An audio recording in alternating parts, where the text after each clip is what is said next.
Excelente. Ficamos muito felizes com a sua presença, com a participação da PGE. Nós vamos ter em breve até uma defesa de qualificação de uma colega sua, a doutora Melissa, que é de doutorado. Será uma grande honra para nós e com um trabalho belíssimo também, que é muito interessante sobre a matéria. Participam desse grupo diversos professores, mestres, doutores. Eu não vou nominá-los a todos, mas é um grupo bastante interessante, assim, heterogêneo, com visões distintas sobre diversos temas. E esta ideia que nós tivemos de debater a reforma tributária do ponto de vista acadêmico irá se estender durante todo o semestre. Então, no dia 1º de 10, a Melissa irá coordenar um grupo que irá tratar da discussão internacional do IVA, junto com a professora Clotilde, lá de Portugal, da Clássica de Lisboa, e um professor da Complutense de Madrid.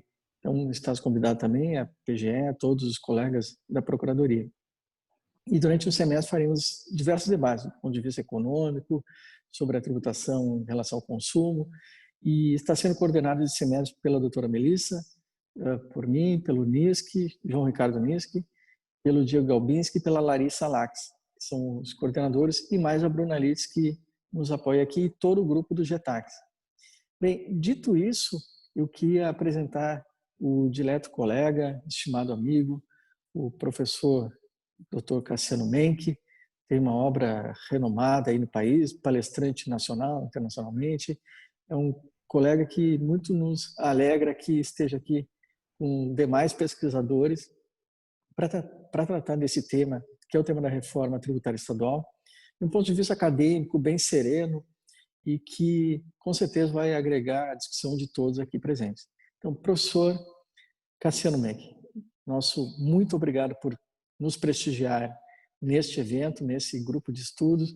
Creio que todos os colegas, doutores, mestres, mestrandos e até graduandos ficam muito felizes em poder te escutar. Nós conhecemos a qualidade da sua produção técnica, mas também da sua forma muito agradável de expor temas tão complexos. Então, seja muito bem-vindo.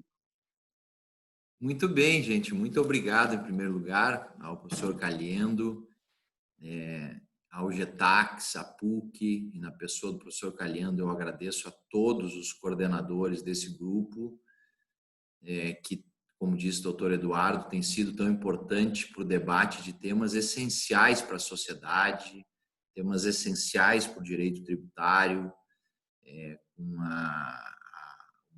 debate técnico, um debate correto, leal. Então, eu quero agradecer muito, me sinto muito honrado de estar aqui ao lado do doutor Eduardo da Costa também, procurador-geral do Estado. É uma alegria poder participar de debates com atores tão qualificados e tão importantes para decisões como essa da reforma tributária. Então, é só gratidão, cumprimentar também o público que nos assiste e que vai conosco refletir sobre esses temas. E já iniciar, então, gente, a minha breve manifestação com relação ao tema da reforma tributária estadual. E eu, depois dessas saudações e agradecimentos, eu quero dividir a minha breve fala em duas partes. Uma primeira parte para apresentar aquilo que eu vejo como o cerne do problema a ser enfrentado no que se refere à reforma tributária estadual. E numa segunda parte, apresentar aqueles pontos que, no meu entendimento, são pontos problemáticos, que violam ou não violam a Constituição Federal, e pontos que são favoráveis, pontos que são positivos na proposta apresentada pelo governo do Estado para a reforma tributária, mais precisamente para a reforma no que se refere ao ICMS, além, claro, do ITCD, do IPVA, mas, sobretudo, do ICMS. Então, passando já para a primeira parte, a análise que eu pretendo fazer nesses minutos é com relação à ao ponto de vista essencialmente jurídico da reforma tributária. Eu vou privilegiar, em que pese a reforma possa ser vista sob o ponto de vista político, sob o ponto de vista econômico, sob o ponto de vista de gestão. Eu quero tentar privilegiar os aspectos jurídicos, para, com base nesses aspectos, fazer uma verificação sobre se a reforma, o projeto de reforma tributária, e não só ele, o procedimento adotado pelo Poder Executivo para sugerir e propor este projeto, são compatíveis com a Constituição Federal. Porque, no meu entendimento, antes de nós discutirmos, para usar uma palavra do meu orientador de mestrado e doutorado, professor Humberto Ávila, antes de nós discutirmos se a reforma é boa, do ponto de vista econômico, nós temos que saber, primeiro, se ela é constitucional. E não só ela, mas também o procedimento que vem sendo adotado. Então, eu quero abordar os problemas e as questões envolvendo o procedimento que está sendo utilizado para fins da reforma, da proposição da reforma, e alguns pontos, claro, a reforma tem vários pontos e mais de um tributo, mas alguns pontos nesses minutos que correm rápido, que vão correr rapidamente, para nós depois podermos fazer, quem sabe, um debate. E já passando então a segunda parte, para entrar no tema propriamente dito, eu quero abordar primeiro o procedimento, para depois abordar a questão dos pontos do conteúdo da reforma. E no que se refere ao procedimento, eu penso, com a devida vênia, com todo o respeito e acatamento, eu penso que o procedimento que vem sendo adotado pelo Poder Executivo para fins de propor a reforma é um procedimento equivocado. E vou dizer por que eu entendo que esse procedimento é equivocado. Porque ele, a meu juízo, ele viola, se não viola, tangencia no sentido de violar valores e princípios fundamentais da Constituição, como o princípio da boa-fé, da moralidade, da segurança jurídica e o princípio democrático. E digo por que tenho esse entendimento. Em primeiro lugar, com relação à boa-fé e à moralidade, eu penso que esses dois princípios, e por que não também agregar aí a segurança e o princípio democrático, eles determinam que o administrador público haja de uma maneira dialogada, haja de uma maneira previsível, haja de uma maneira transparente e haja de uma maneira que possa permitir, do ponto de vista, sobretudo, democrático, que questões de alta indagação, como são as questões tributárias, e precisamente essas que estão sendo propostas, sejam devidamente discutidas. E o que nós estamos vendo na prática, no meu entendimento, é uma pressa, é um assodamento, é uma tentativa de realizar uma reforma tributária estrutural e estruturante e muito importante, com relação à qual todos nós, me parece, sermos unânimes que é necessária, em 15, 20 dias. E aí eu quero dizer o seguinte, o projeto de lei, o PL 184, foi depositado dia 4 de setembro de 2020, para aprovação até o final deste mês, pois sabemos todos nós que temos a premência do prazo de anterioridade tributária, que indica que este projeto deve ser aprovado até o final deste mês para que possa viger em 2021. Então, para um tema de tão elevada magnitude, para um tema que mexe sensivelmente na sociedade e, sobretudo, que, como nós estamos vendo, faz elevação de carga tributária com relação a produtos essenciais, medicamentos, que tocam pontos essenciais da sociedade, ele foi discutido, ou melhor, ele foi proposto no dia 4 de setembro para ser aprovado até o final do mês. E tem mais, e foi proposto dia 4 de setembro e agora veio a proposta número 2 de reforma tributária. E aqui não se diga que o governo fez um diálogo mediante a apresentação de um PowerPoint com 150 slides, indicando os pontos que seriam tratados na reforma. Todos nós sabemos, como operadores do direito, que o projeto que é aprovado é um projeto de lei, é um texto, não é o PowerPoint que é aprovado na Assembleia Legislativa. Né? E nós vemos que aqui, já entrando na questão da transparência, que uma boa parte das proposições que constam do PowerPoint não constaram do projeto de lei 184. Então, esse aspecto, me parece, de procedimento de um tema, eu repito, de tanta importância, e assim, a distância, nos parece que a tentativa do governo era de aprovação hoje, aliás, na sessão de hoje da Assembleia Legislativa, isso ficou prorrogado para a semana que vem. Não há tempo para se fazer um debate profundo, para se fazer cálculos, para se fazer efetivamente setor por setor o devido reflexo com relação aos impactos que uma reforma dessa vai ter. E, sobretudo, por conta do momento que nós estamos vivendo. Que nós estamos vivendo a maior crise. Me parece aqui, eu ouso dizer, arrisco a dizer que talvez nós estejamos vivendo a maior crise econômica da história da humanidade. Ou se não, uma das 3 principais. Nós estamos vivendo um momento realmente em que as empresas estão lutando para sobreviver, os cidadãos perdendo empregos, os estabelecimentos sendo encerrados e as pessoas tentando realmente lidar com esta crise e lidar com a necessidade de reinvenção de negócio. E em meio a tudo isso nós temos 15 dias, ou 10, ou 4, ou 5. Se a reforma fosse efetivamente votada hoje, nós teríamos 2, porque a segunda reforma foi apresentada anteontem.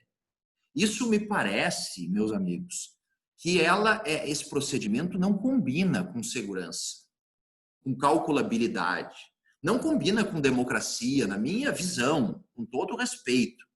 Porque a democracia exige que se discuta o texto da lei, que se abra na Assembleia Legislativa o prazo para se ouvir especialistas, para se debater com profundidade um tema desta ordem. Então, esse aspecto me parece muito relevante.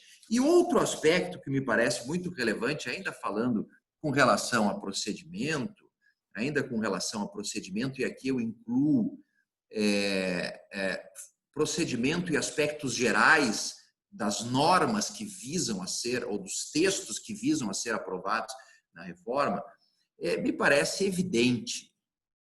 A gente tem que deixar claro isso para os cidadãos.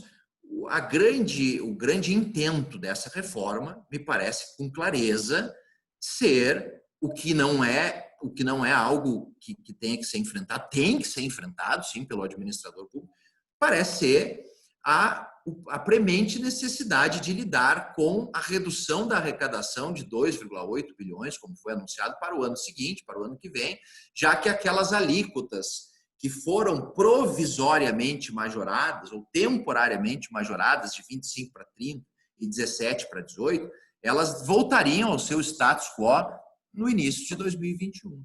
Então, isso geraria uma redução da receita e o governo, claro, precisou pensar em modos alternativos de correção desse rumo.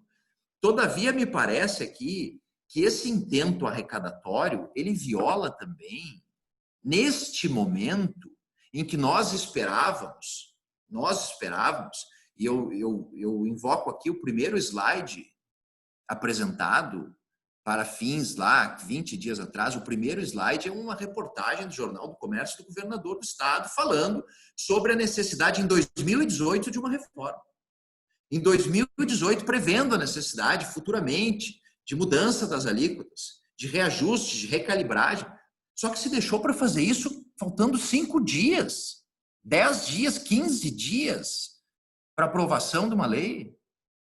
E mais, e agora entrando na questão da capacidade contributiva, me parece que aqui nós vivemos, eu invoco novamente, nós temos nesse projeto, eu diria, respeitosamente, mais uma vez, que esse projeto, ele viola, por assim dizer, um aspecto objetivo da capacidade contributiva. E vou explicar por quê.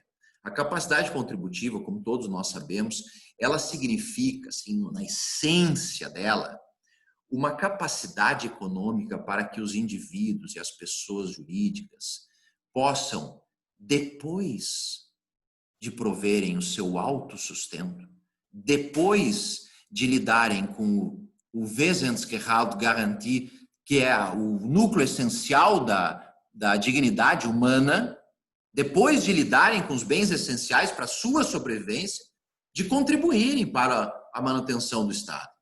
E me parece aqui que, sob o ponto de vista global e objetivo, nós vivemos um momento, de maior redução de capacidade de contribuir.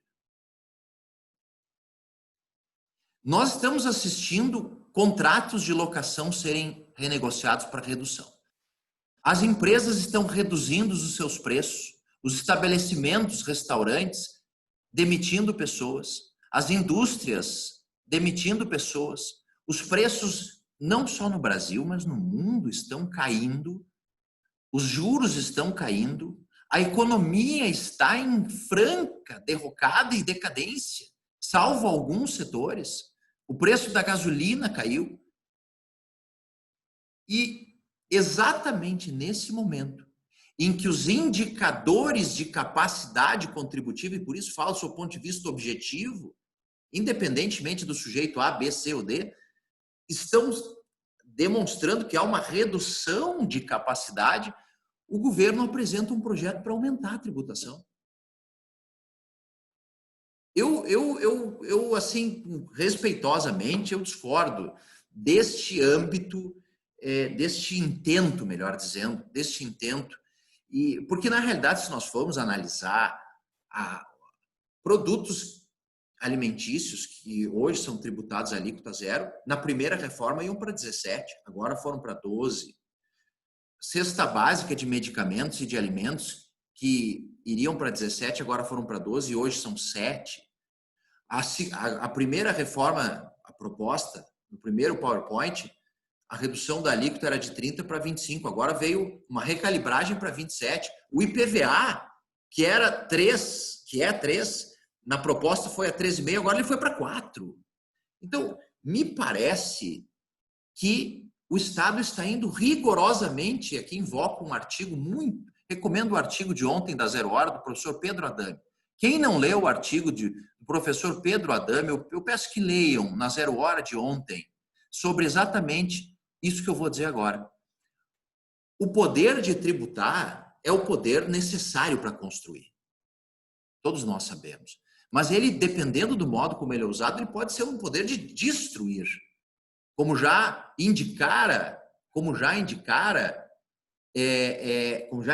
diversos autores e o próprio Supremo em recente decisão sobre o tema tributário. Então, me parece que o projeto do Estado do Rio Grande do Sul está na contramão disso. O que nós, cidadãos, esperávamos?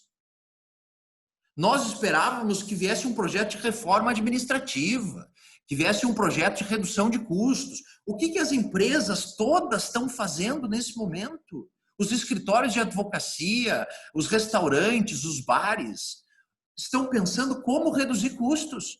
Porque nesse momento da economia não se tem como aumentar preço. A empresa que agora chegar no mercado, se é que vai aumentar os seus preços, que vai aumentar a sua política de precificação de mercadorias, ela vai sair do mercado.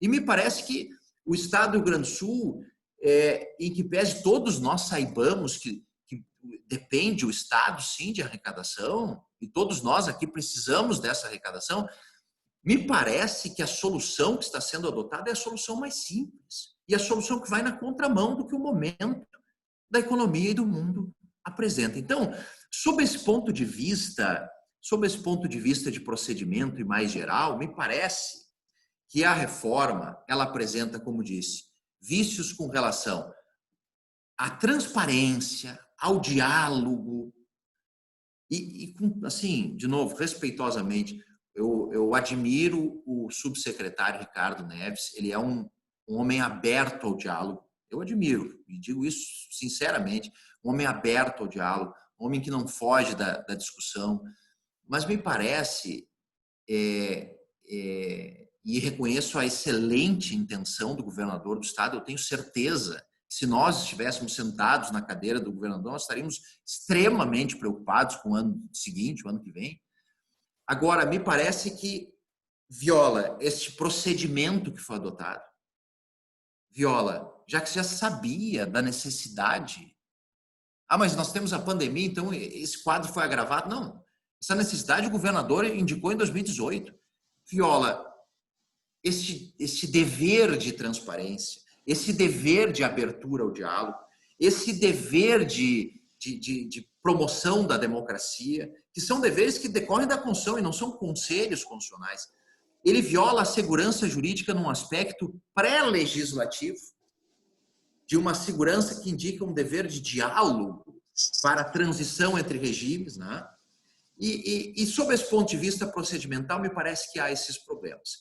Quanto com relação aos pontos, ao conteúdo da reforma, me parece aqui o seguinte: há pontos brilhantes na reforma, na proposta. Mestre Cassiano, podíamos ter mais 5 minutos, se for 5 possível? minutos, ok. Perfeito. Pontos brilhantes na reforma. O creditamento de bens de uso e consumo, todos os contribuintes batem palma para isso. Extinção do DIFAL, todo mundo bate palma para isso. O que mais? Possibilidade de creditamento com relação à aquisição de bens para ativo permanente imediata? Não, é aplausos. Aplausos. Só que vejam o seguinte, todos, ou ainda batemos palma, fundo devolve. Eu acho brilhante a ideia. Todavia, esses pontos positivos, eles são pontos ou inexequíveis ou inconstitucionais. Eu vou dizer por quê. Em primeiro lugar, quanto à questão do ativo permanente, nós todos sabemos que depende de convênio via CONFAS. Não depende do Estado do Rio Grande do Sul. O STF já julgou na ADIM 3984 que a mudança dessas regras, que hoje o creditamento é de 4 e 2 anos, em 4 e 2 anos desse crédito, né, de ICMS, na aquisição de produtos do ativo permanente, e a proposta é que se possa acreditar imediatamente, esta proposta depende de aprovação no CONFAS. Então, não se pode prometer isso para o cidadão. Segundo lugar, com relação ao uso e consumo, também, CONFAS. Mesmo raciocínio, não se pode prometer isso. Isso é uma promessa que não pode ser cumprida exclusivamente por desejo do Estado. Então, nós não podemos contar com isso. Terceiro, a questão dos créditos acumulados, devolução de créditos da exportação. Me parece aqui que o Estado está prometendo como um benefício aquilo que é uma obviedade que consta da Lei Complementar 87/96, artigo 25. Quem diz que tem que devolver o crédito sem os óbices do regulamento do imposto ICMS não é o governador, é a Lei Complementar 87. É a jurisprudência maciça do STJ que vem enfrentando questões em que os estados, como o Estado do Rio Grande do Sul, traz restrições à cessão, ao uso do crédito dos exportadores. Só que isso não é um benefício, isso é apenas cumprir a legislação. E o Estado hoje, na minha opinião, não vem cumprindo essa legislação complementar. O que mais? A questão do DIFAL realmente é uma necessidade acabar com o DIFAL, que tira total competitividade da empresa gaúcha, que compra de São Paulo, por exemplo, a 12, aí paga mais 6 aqui, de 12 para 18, depois revende para o Paraná a 12 e acumula um crédito. Quer dizer, o DIFAL deve ser extinto, mas não como foi proposto. O DIFAL tem que ser extinto na lei. O Supremo acabou de declarar que o DIFAL deve ser regulado por lei, não por decreto. Então, o governo propor na reforma a extinção do DIFAL mediante autonomia para que o Executivo decrete sobre esse tema é praticamente não fazer, né? É uma promessa sem meios para ser cumprida. E já me encaminhando para o final, quanto ao Fundo Devolve RS, eu acho uma iniciativa muito interessante. Ele, na minha opinião, ele padece de inconstitucionalidade por 2 razões. A primeira, como se tem visto, é que não se pode afetar o dinheiro dos impostos a um fundo, como neste caso está se pretendendo. Há uma disposição literal da Constituição, artigo 167, inciso 4º.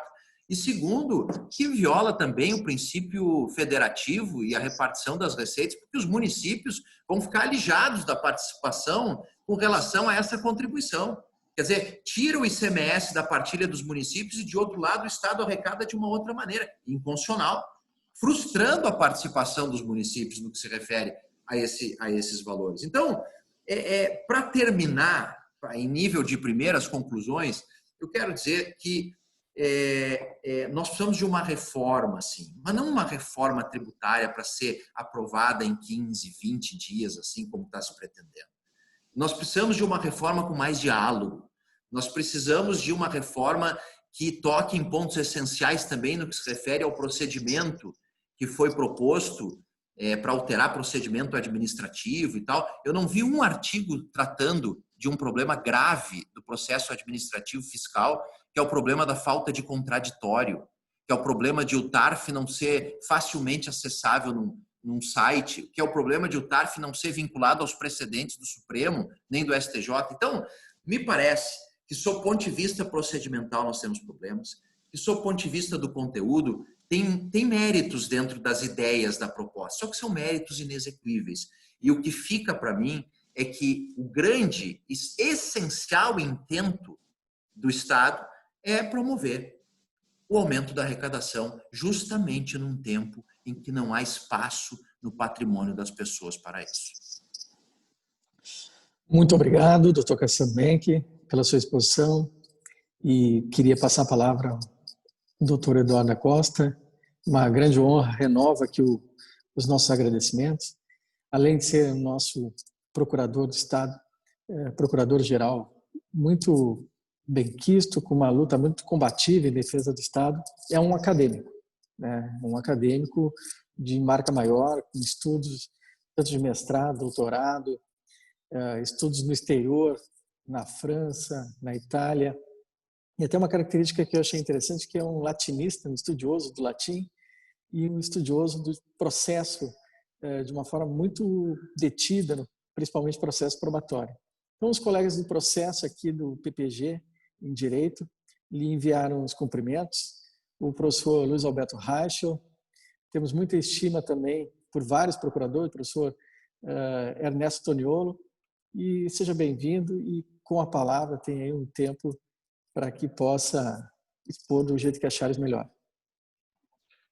Muitíssimo obrigado, professor Caliendo. É uma honra muito grande poder receber o convite e poder participar aqui desse debate no GETAX, parabenizando também essa iniciativa e pelo trabalho desenvolvido, que o senhor tem desenvolvido aqui, que é fundamental para o crescimento dos debates em âmbito nacional, e mais uma vez aqui destaco esse reconhecimento, que recebi inclusive menção de procuradores gerais de outros estados que me disseram que ficavam muito felizes de ver uma instituição como a PUC do Rio Grande do Sul, coordenada aqui pelo professor Paulo Caliendo, de reconhecimento nacional, trazer esse debate e estimular o debate e o diálogo acerca desses temas.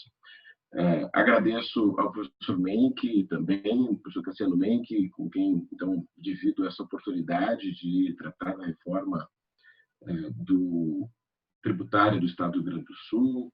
Uma menção especial à doutora Melissa Castelo, querida colega de procuradoria, brilhante procuradora e acadêmica, com quem tive a oportunidade de dividir, inclusive, durante alguns anos, sala de trabalho e compartilhar as experiências que ela teve à época também de Oxford.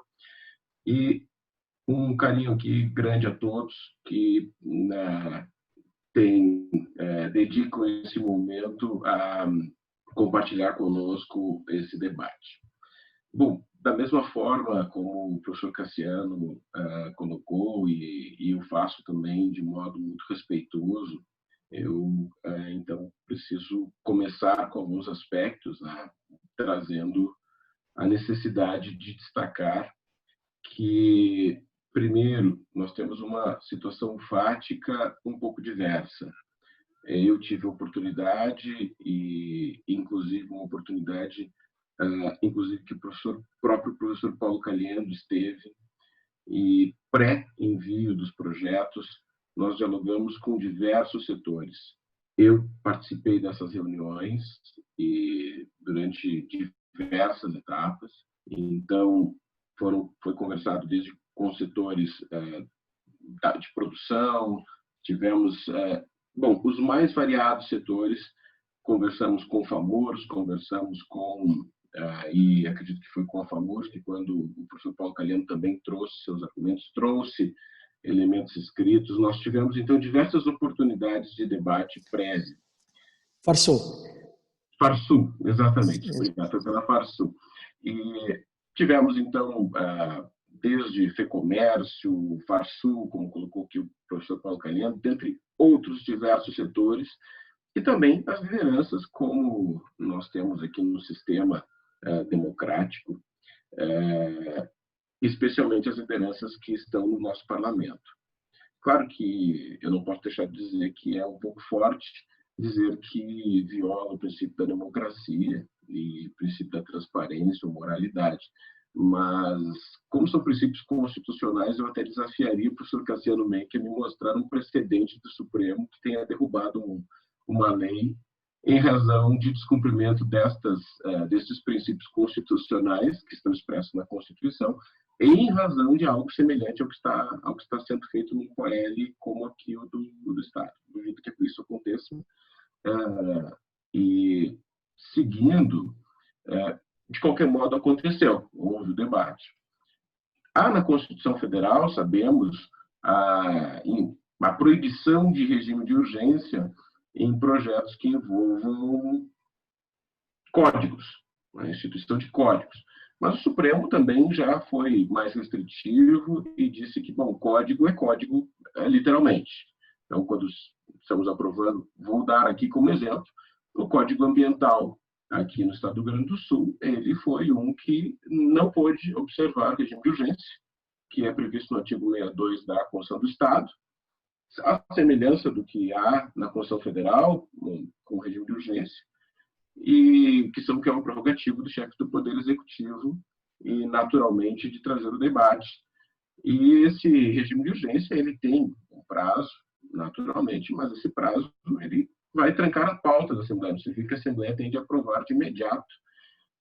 E já está, na verdade, já passou o prazo de 30 dias, e isso já agora está em condições o projeto, digamos, de já está trancando a pauta da Assembleia, e, naturalmente, os deputados saberão, e como representam ali diversos setores da sociedade, saberão conduzir o debate e conduzir para a melhor solução.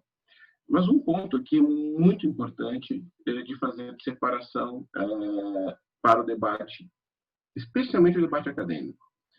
E esse ponto nós precisamos separar a necessidade da arrecadação e o eventual aumento de arrecadação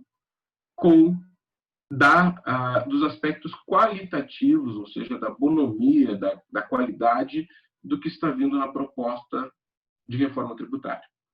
Isso é fundamental porque, naturalmente, um contamina o outro.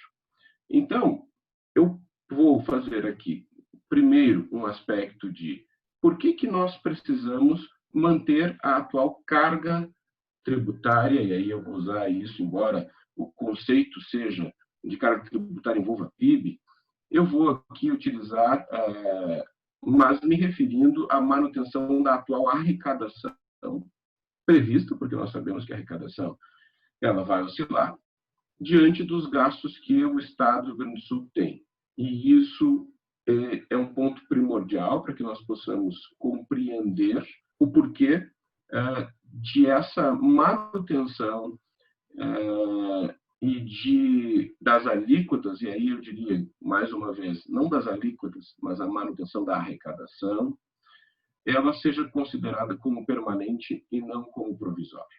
E o primeiro ponto é que foi equivocadamente considerada provisória, porque o Estado, e esse aspecto vem justamente do respeito à Constituição Federal, ele tem um gasto permanente que, especialmente em razão de elevação de folha de pagamento envolvendo magistério e envolvendo segurança pública em especial, que não pode ser reduzida. O principal gasto que o Estado do Rio Grande do Sul tem hoje envolve inativos da segurança e inativos da educação. E com isso não há nada que possa ser feito de acordo com a nossa Constituição Federal. Naturalmente, países como Portugal, por exemplo, em que houve redução efetiva de remuneração, conseguiu contornar de um modo mais tranquilo nos momentos em que houve uma crise, e aí eu me refiro aqui a um momento de uma crise mais recente, mas nós não temos essa possibilidade. Primeiro, diante de um dispositivo constitucional que impede a redução da remuneração. Então, nós temos o princípio da irredutibilidade. Nós temos, mais do que isso, o princípio da irredutibilidade e da impossibilidade, especialmente que nós poderíamos tratar. Bom, eu posso eventualmente tratando, e vejam, o Estado do Rio Grande do Sul foi o próprio governador, e eu estive com o governador, deixando muito claro, conversando com diversos ministros, me recordo aqui claramente de conversar com o ministro Lewandowski, de conversar com o ministro Toffoli, a respeito do julgamento da LRF, da ADI, que tratava da LRF, com relação a 2 pontos em especial. Um deles envolvia a possibilidade de redução de carga de trabalho com proporcional redução de remuneração dos servidores públicos, quando atingido o limite, né, especialmente o limite prudencial de gastos com o pessoal.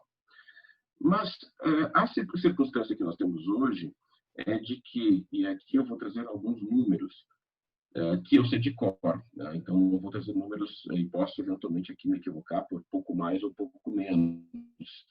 Mas a folha de pagamento do magistério representa 398 milhões de reais por mês.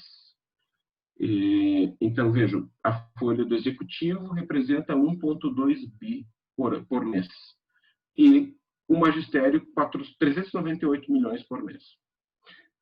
Dos quais 240 são referentes a inativos. Constitucionalmente, nós não temos como fazer absolutamente nada com a remuneração desses inativos. Não, eu não enxergo e gostaria de receber as sugestões que serão muito bem-vindas. E, mais uma vez, deixando isso bastante claro, inclusive, a importância de que nós estamos abertos a receber sugestões para que possamos, e eu aqui me encarrego de levar isso ao governador, para que nós possamos fazer um debate, inclusive com a Secretaria da Fazenda, mas nós não encontramos possibilidade com relação a isso, diante do plexo normativo vigente. No âmbito da segurança pública, a folha gira em torno de 570 milhões por mês. Então, aí nós já estamos atingindo já estamos passando de 900 milhões de reais, que é o nosso gasto. Também, na sua grande maioria, porque nós temos uma proporção, especialmente na polícia militar, de 2 inativos para cada ativo. Este é o cenário. Bom, a que ele se deve? A demora nas reformas do Estado, sem dúvida.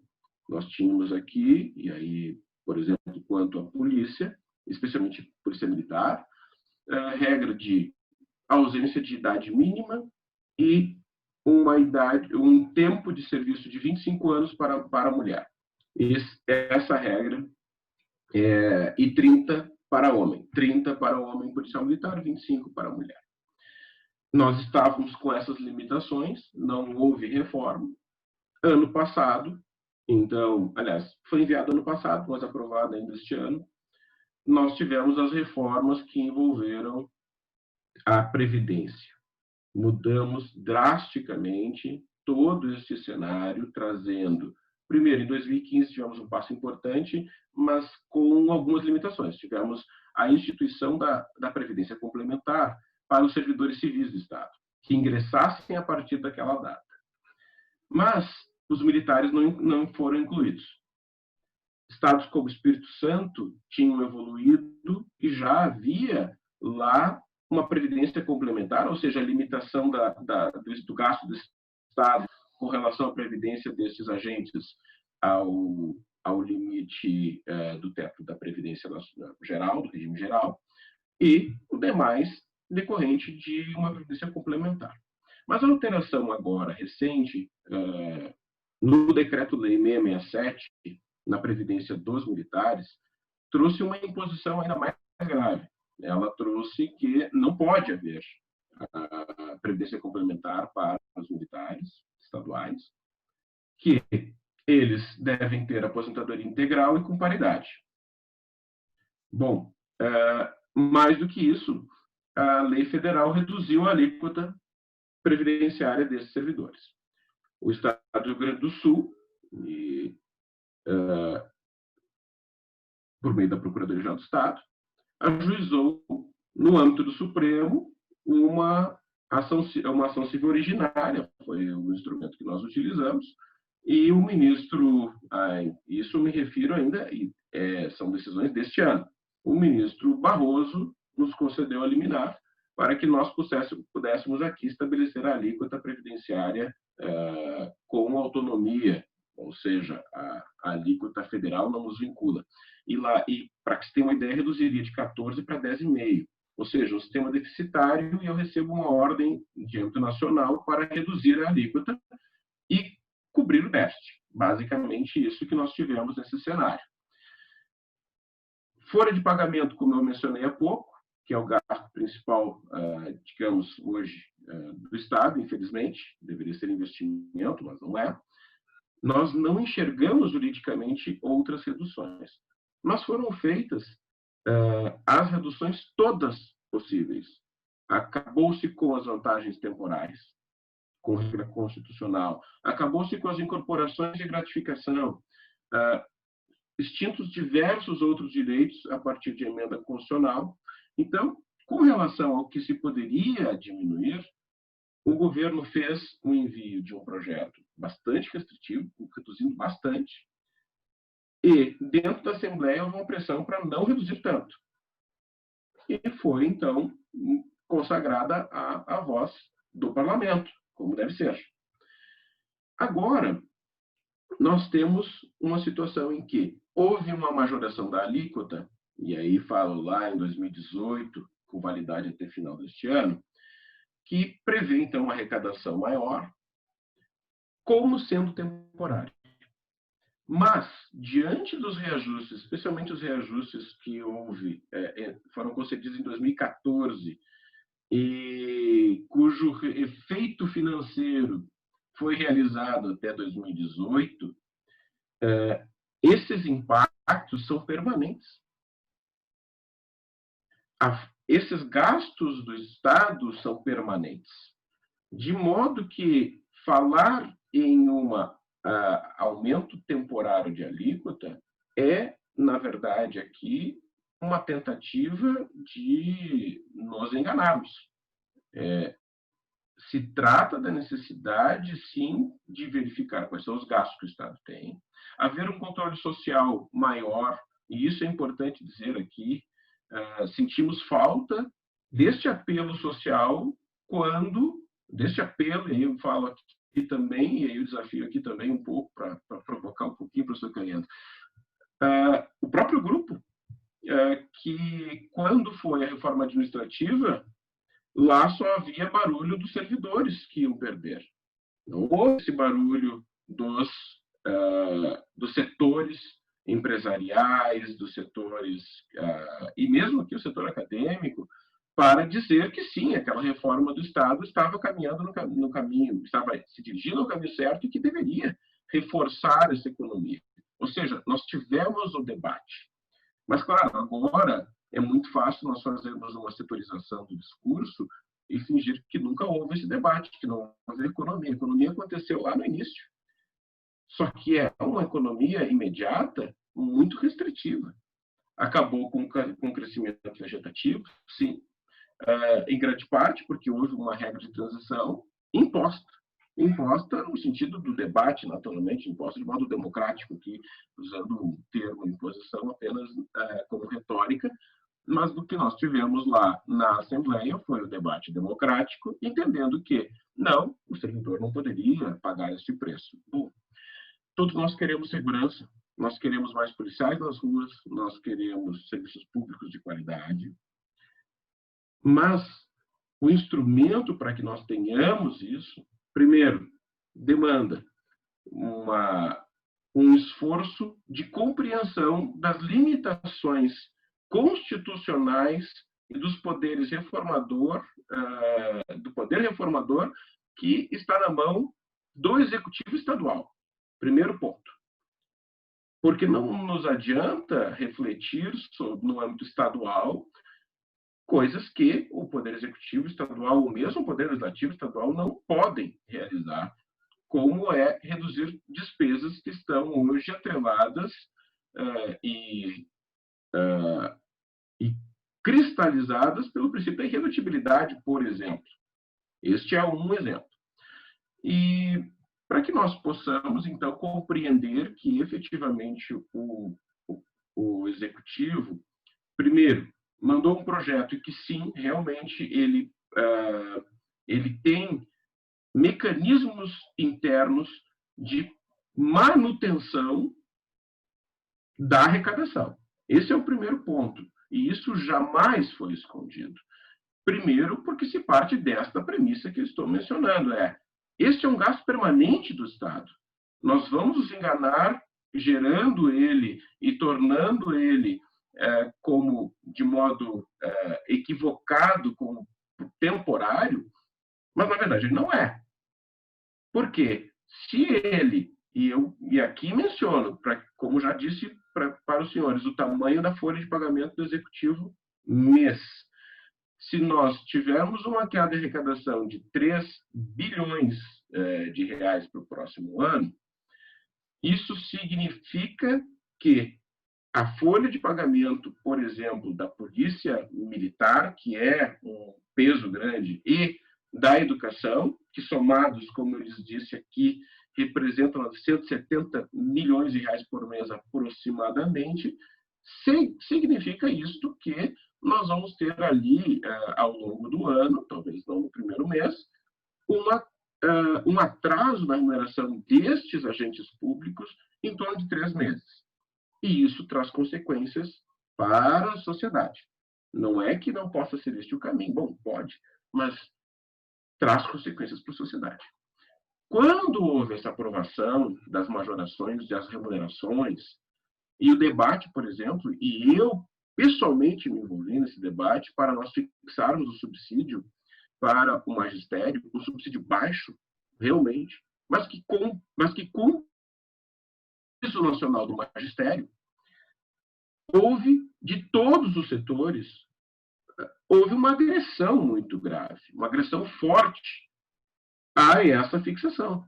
E aí eu falo de setores, inclusive, setores empresariais, setores acadêmicos, trazendo esse aspecto. Só que o que você estava fazendo ali? Bom, para que os senhores saibam, nós temos hoje, sob a relatoria do ministro Gilmar Mendes, um recurso extraordinário em que o Rio Grande do Sul está tentando anular uma decisão, e aí também tentando reformá-la, não só anulá-la, mas reformá-la, se possível, uma decisão aqui do Tribunal de Justiça que diz que nós temos de pagar o piso do magistério como sendo vencimento básico. E, para escândalo dos senhores, isso significa 33 bilhões de reais de retroativo.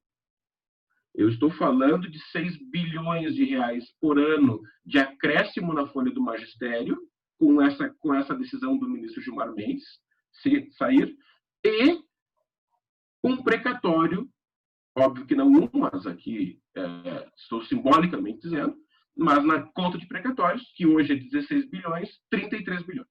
Então, eu já peço, inclusive, aqui o apoio, especialmente dos colegas, especialmente aqui do Dr. Cassiano, que nos acompanhe em audiência com o ministro Gilmar Mendes, para que nós possamos dizer para o ministro a importância do que representa o Estado do Rio Grande do Sul ter a condenação nisso e ter de pagar 33 bilhões de reais em precatório e agregar 6 bilhões ao ano. Se nós estamos falando agora de reduzir 3 bilhões ao ano de arrecadação, em razão da nossa reforma tributária, que coincidiu efetivamente, e isso foi um problema que a própria pandemia trouxe, porque isso está nos diálogos do governador, e eu participo do núcleo de governo, não tenho nenhuma filiação partidária, participo como técnico, mas participo a todas as reuniões, e nós temos esse debate, o governador já traz desde o início do governo, desde o primeiro dia de governo. Mas é complexo montar, e o que se montou ali, e aí por isso que eu quis separar, então eu trouxe essa primeira premissa, mas professor Caliendo, já lhe digo para não ficar preocupado, porque a próxima ela é bem menor, então vai ter aqui uma assimetria, para não vou me demorar muito, mas a primeira premissa, primeiro dever de casa foi, sim, o Estado fez, dentro dos limites constitucionais, propostas bastante ousadas de redução, e hoje nós temos lá na Assembleia Legislativa que os deputados não quiseram votar, e eu, como procurador-geral, fui desafiado a conseguir do Supremo uma decisão que eles não votariam porque a lei federal dizia que a alíquota dos militares federais, estaduais, deveria ser igual a dos federais, que é de 10,5%. E isso faria com que houvesse uma redução. Nós estávamos lá fixando alíquotas que iam até 22% da alíquota previdenciária dos servidores. Também baixamos o limitador, que é o inativo não paga abaixo do teto da Previdência Nacional, que é R$6.000 e alguns quebrados. Nós baixamos, de acordo com o permissivo constitucional, incluído ali pela emenda constitucional 103, ou seja, nós também estávamos amarrados quando veio a emenda constitucional 103 em novembro de 2019, nós pudemos daí fazer essa alteração e fizemos ela no limite. As idades são as máximas possíveis, a alíquota é a máxima possível e a base de cálculo a máxima possível. Mas os deputados disseram não, nós não vamos votar a Previdência dos militares porque nós temos essa limitação da lei federal, a menos que o Procurador-Geral traga do Supremo uma decisão. E eu disse para ele, sem nenhum problema, se os senhores não querem votar. E foi o que aconteceu. Nós ajuizamos essa ACO lá no Supremo, o ministro Barroso concedeu, mas aí chegou a pandemia e nós não tivemos essa votação. Mais aqui um pedido de apoio aos senhores. Seguindo, então, essa é a primeira premissa. Nós temos no Estado, e aí a necessidade de um envolvimento mais ativo da sociedade para enxergar o que está sendo feito efetivamente para evitar gastos e mais, ficar muito atento quando houver aumento de gastos. Porque muitos desses deputados que estão lá hoje e criticam, votaram o aumento que foi concedido à segurança pública, que tem um impacto bilionário, não estou equivocado, não, é bilionário mesmo, nas folhas de um governo que veio depois. Então, essa participação social faltou. Então, todos nós somos aqui responsáveis por isso, pelo que aconteceu, seja por omissão, seja por ação, e todos nós somos responsáveis pelo que vai acontecer. Se nós temos um gasto fixo e que nenhum permissivo constitucional permite reduzir, nós não temos como progredir nele. Esse é um ponto. Então, esse é o da alíquota, esse é o, digamos, da arrecadação. O que dentro desse contexto se pretendia? E aí, com orientações, e aí eu digo aqui, houve, inclusive, debates bastante amplos para compreender que a importância de, primeiro, tributar mais o patrimônio e menos o consumo, como forma de estímulo a realmente fazer a nossa economia ter aqui uma funcionalidade e ter digamos, trazer um benefício de estímulo efetivamente a nossa economia a ter um desenvolvimento maior. E isso, naturalmente, nós não podemos tratar de redução de arrecadação. Então, como o professor Cassiano colocou, que no primeiro momento era 3 para 3,5 o IPVA, que era linear, na segunda opção, nós fizemos um estudo e tem um parecer meu, concluindo pela possibilidade, embora seja ousado, concordo, da progressividade da alíquota do IPVA.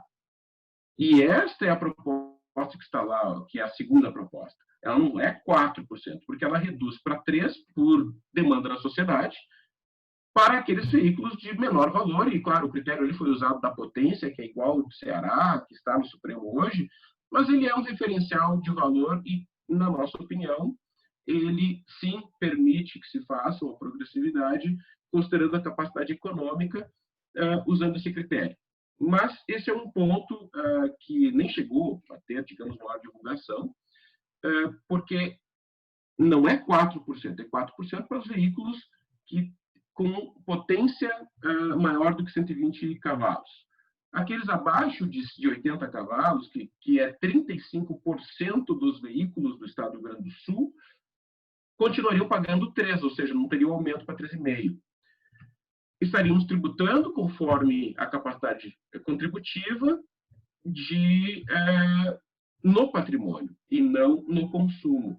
No consumo, hoje, nós temos, na cesta básica, um modelo que, naturalmente, todos sabemos, ele não é o melhor. Porque se nós tivermos uma isenção ou qualquer outra forma de redução de carga nos setores, nos alimentos, por exemplo, e já concluindo, professor Caliendo, se nós tivermos ali, nesses setores, uma tributação, e hoje nós temos a isenção dos produtos da cesta básica, quem tem condições de pagar mais também está sendo beneficiado. E aí entra o Devolve, que é um fundo que não é constituído por tributo. E isso é importante, professor Cassiano. Ele não tem ali como fonte nenhum recurso tributário, por isso não envolve vinculação de receita. Naturalmente, nós fizemos essa análise, e há um parecer meu também sobre esse tema, porque a fonte desses recursos não é o tributo, e sim é uma contribuição feita por aquele beneficiário, a contribuição feita pelo beneficiário como condição para usufruir de um benefício fiscal. E isso está exatamente nos termos do CONFAS, né? Então, não que isso signifique funcionalidade, mas nós entendemos que não há vinculação de receita ali, apenas para deixar claro. E, por fim, professor Fernando, aí sim, agora concluindo mesmo, há esses aspectos que são importantes dentro da reforma, devem ser separados para que nós possamos compreender carga e o que efetivamente está sendo feito ali, dentro da reforma. E aí, se nós conseguirmos enxergar o que é positivo na reforma, descolado da carga, porque a carga é uma discussão que a sociedade precisa fazer, a sociedade gaúcha precisa fazer. Não vamos pagar a conta vamos arcar com os serviços, porque nós vamos ter dificuldades graves. Vamos pagar a conta, mas qual o formato de cobrança? Como que vai ser? E hoje eu digo, conversamos com deputados e todos eles dizem, não, eu prefiro só manter as alíquotas. Ou seja, a carga vai manter igual. E se a carga vai manter igual, ou seja, a carga aqui eu me refiro só, como eu disse, estou falando aqui da arrecadação. Não seria melhor usar desses novos instrumentos e tentar fazê-la um pouco melhor? E eu fico à disposição, não consegui trazer, sei que são muitos assuntos, peço desculpas aqui por me exceder, mas fico aqui à inteira disposição para o debate. Obrigado.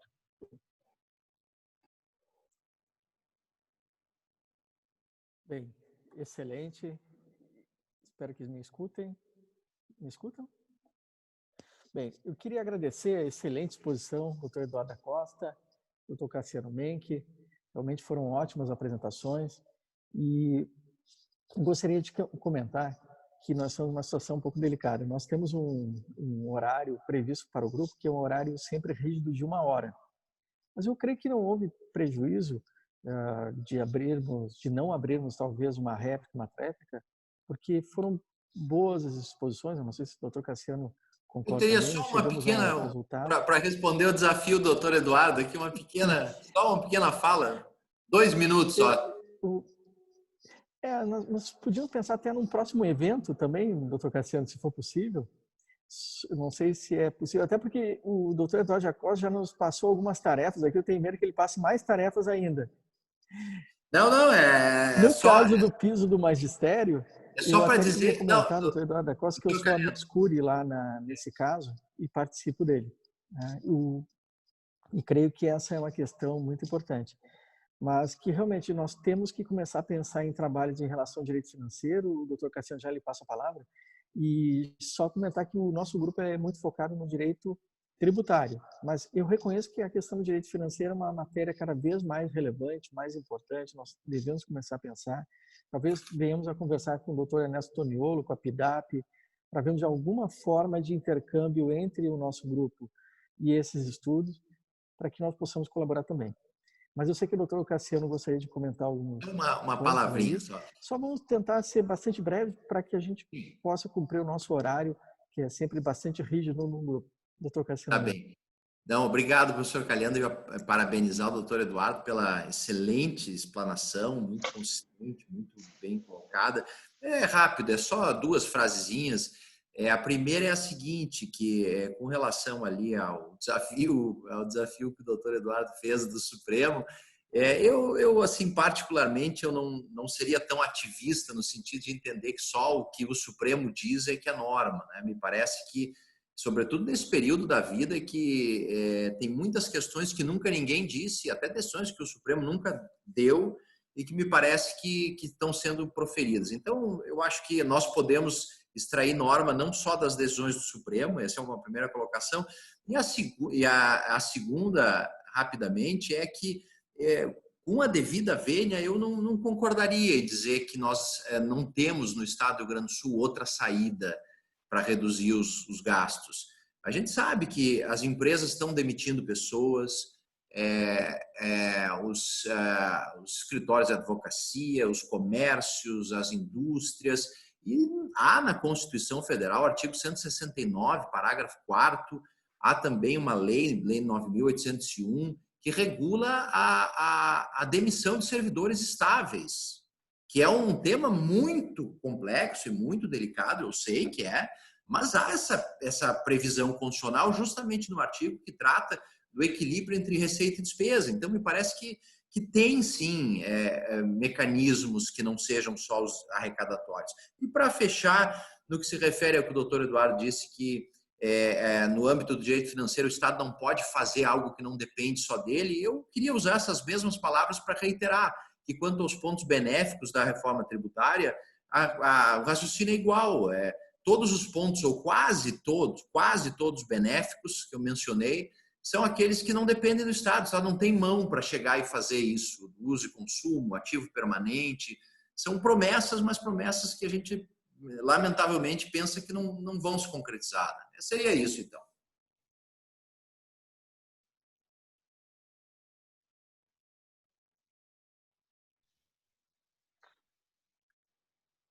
Alô? Eu acho que o professor Calhando caiu, então Não, eu tomei a doutora dianteira. Melissa. Voltou? Tá bem. Mas se quiseres encerrar, Melissa, pode. Não, de forma Já alguma. convidar Eu para o só teu que eu vi que o evento. senhor não estava aqui. Tá. Não, mas pode encerrar e já convidar para a tua apresentação, né, dia 1º. Então tá, obrigada pelo espaço. Não, eu queria agradecer muitíssimo ao professor Cassiano, doutor Eduardo, acho que ficaram muito boas as falas, adorei o que eu ouvi. Como o professor Calhando já falou, ao início desse encontro, no dia 1º de outubro, nós teremos o nosso segundo evento. Esse segundo evento vai ser para falar sobre aspectos internacionais do IVA, numa perspectiva de reforma tributária federal, daí como é que outros países fizeram essa migração para IVA, e vamos contar com a professora Clotilde, com o professor também da Complutense de Madrid, para falar sobre as experiências deles, tá bem? Muito obrigado, Melissa. Muito obrigado, professor Cassiano Menck, a todos os colegas dos GETACs, especialmente ao doutor Eduardo da Costa, que nós sabemos que tem uma agenda atribuladíssima essa semana e que abriu um espaço na sua agenda para debater conosco. Então, um grande abraço, seja sempre bem-vindo, todos os procuradores, doutor Cassiano Menck. Uma boa semana, um bom trabalho a todos e até o próximo encontro. Até mais.